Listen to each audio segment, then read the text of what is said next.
নমস্কার, তিয়াশা রান্নাবান্নাতে আপনাদের সবাইকে স্বাগত। আজকের কিন্তু আমি আপনাদের সাথে শেয়ার করব চিকেন পাস্তার রেসিপি। এইভাবে পাস্তা বানালে কিন্তু খেতে দারুণ টেস্ট হয়। রেসিপিটা কিন্তু একবার অবশ্যই আপনারা ট্রাই করবেন।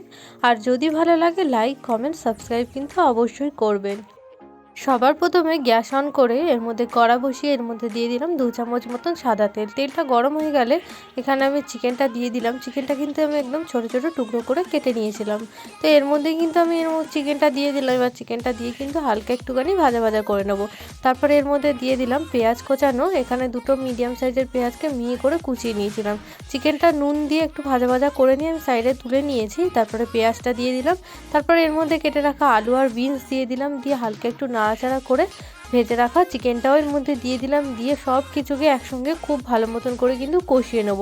এবার এর মধ্যে স্বাদ মতো নুন দিয়ে সব কিছুর সাথে চিকেনটাকে খুব ভালো মতন করে কুক করে নেব।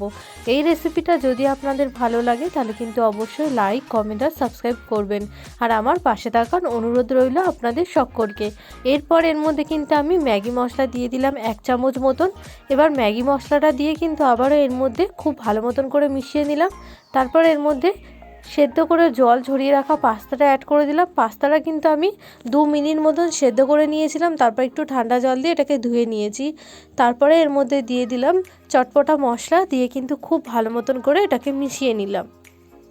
ব্যাস রেডি হয়ে গেল আমাদের দারুণ স্বাদের চিকেন পাস্তা রেসিপি। যদি রেসিপিটা ভালো লাগে তাহলে কিন্তু অবশ্যই লাইক, কমেন্ট আর সাবস্ক্রাইব করবেন। আর এভাবেই আমার পাশে থাকার অনুরোধ রইল আপনাদের সকলকে।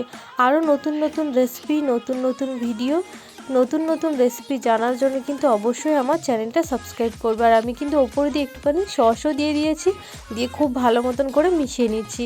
এটা আপনারা চাইলে দিতেও পারেন বা নাও দিতে পারেন। সসটা দেওয়ার কারণে কিন্তু টেস্টটা আরেকটু বেটার আসে। ব্যাস একদম রেডি চিকেন পাস্তা।